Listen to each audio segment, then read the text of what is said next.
I'm all sweaty sitting in my backyard. Perspective is what this video is about. And I was thinking earlier about my surgeries this year. I had both a major ankle surgery as well as some knee surgery this year. And I was bumming. Right? I love to off-road. I love to hike. I love to camp. I love to take care of my home. I love to walk my dog. I love to... all these things are like big, important to me. Big. And with the surgeries, I haven't been able to do them like I like to do. And I'm missing that part of my life. I'm missing that part of myself.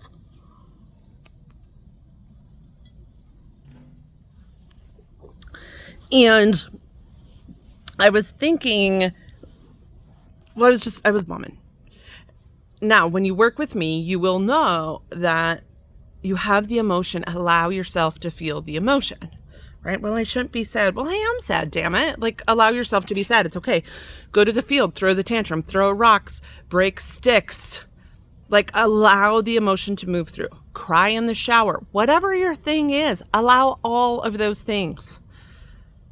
Right? Allow them. Allow it to move through. And then when some of that immediate the emotion is moved through, then we can choose our perspective, okay? And your perspective is going to shift. It doesn't have to be like one way right now and stay that way, right? I've had some big surgeries over the last year.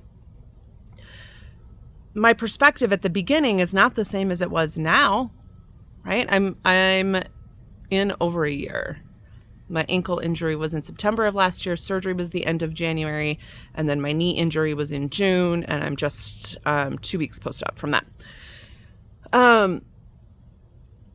And I had a couple of thoughts, right? Like, really, this knee injury, yes, was the injury that I had in June. But that was like one of those dumb little ones. And where you trip and you like throw your back out, getting a Kleenex kind of thing. It wasn't that. But it was that type of... oh my God, such a stupid thing, right? Actually, I'll just tell you what it was. I had my ankle surgery on the right ankle. I was non-weight bearing for 2 months. I was limited weight bearing for 6 months. It was not a replacement. It was soft tissue repairs. My left leg was compensating the entire time.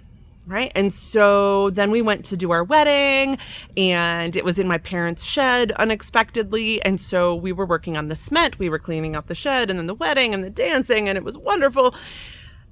And then the next day, my cousin came up on his motorcycle and was going to just run for a ride with him. It had been raining and raining and raining and raining. The pavement was dry, but the grass was not. And so my cowboy boots were slick.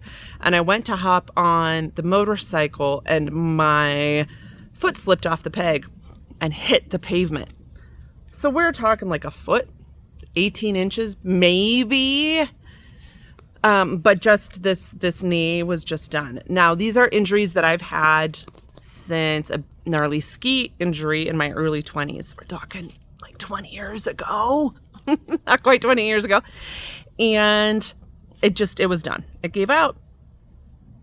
But I realized in that moment and it was this reminder that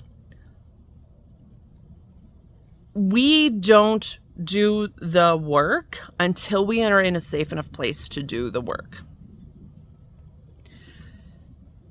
And so these are injuries that I had. This is hiking injuries that I had year over year over year. This is stuff that didn't quite heal correct. This is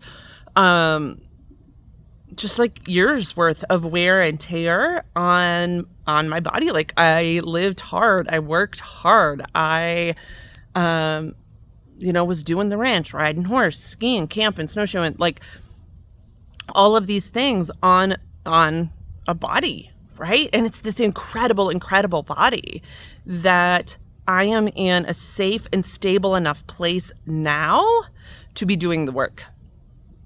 Does that make sense? My ankle injury was something that I realized that I had been dealing with since I was 8. I remember like a thing when I was 8 years old that was here now, but I'm now in a place enough with a man that is incredible enough to support me in these incredible ways and be there for me and help me physically and help me, with all of the things that surgery requires, be the caregiver, maintain the house, maintain the animals, the plants, all of that, right? I have a business that I have the flexibility. I can take, weeks or a month or a week or whatever the space is. And financially we're good. And I'm able to be in a place to deal with these injuries. Now, here's the thing.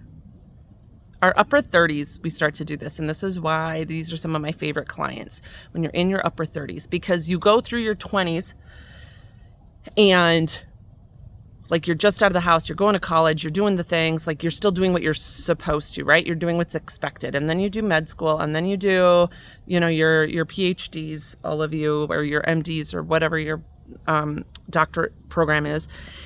And your fellowships and your trainings and all of that. And then you get to a place where you're kind of making the money and you're paying the bills, and kind of now we're trying to figure it out. Where are you going to get paired? Where are you going to get residencies? Where are you going to get a first job? Right? Some of that's situated. And now some of those things are a little bit stable. And now is when you start to go, wait, this isn't what I thought it was going to be. Wait, this isn't what I thought this was going to look like. Wait, this isn't how I necessarily wanted my life to be. This isn't what I imagined. And this is when I talked about this. I'm a birth mom. Many of you know I'm a birth mom. But this was something that really came up in that realm where so many don't deal with it for 5 years, 10 years, right? Death in families, trauma, we don't often deal with for so many years later because we're in survival mode first. And it's until we get out of survival mode and we get into a safe enough place to deal with it that it will come up for us to deal with it. So something will trigger it. Something will bring it around. Okay. A patient's going to come into the clinic. Trauma is going to come into the ER. The thing's going to come back around. You remember your mom yelling at you or saying, are you sure you want to drink? Eat that? Don't you just want some water instead?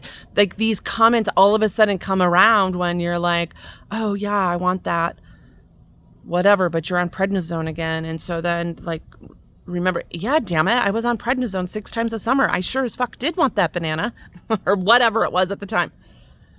Right? These things come back around, and it's when we're in the safe enough places to deal with them that they're going to come up for us. And so when this stuff starts to come up, we often go, man, it was just good. Like, why the fuck is this coming up now?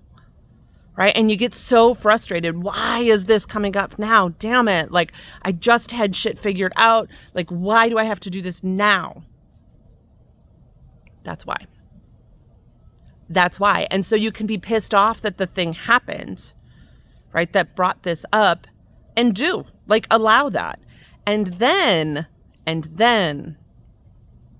we get to be grateful for the space that we are in, that we get to deal with this now. That no longer do we need to hold this in our body. No longer do we need to push this down. No longer do we need to spend the energy hiding this. No longer does this subconsciously get power over our decisions. We get to bring this out into the light now and look at, what do I choose next? Do I choose to continue to go this way, or do I choose to make some shifts? Do I choose to release this? Do I choose to nurture this? And this is a choice point. So when you work with me, shit I say will trigger you. It will. It's going to bring up shit. It's on purpose. Because we want you to get to a place where you have a choice. I'm not teaching you to run a practice the way that my dream practice was. Right? Yes, we're going to have some values similar. Yes, we're going to have some personality types similar. Yes, you're going to work with a coach that speaks, thinks in some similar ways as you, that has some core, some foundational things that are similar to what you desire, what you value.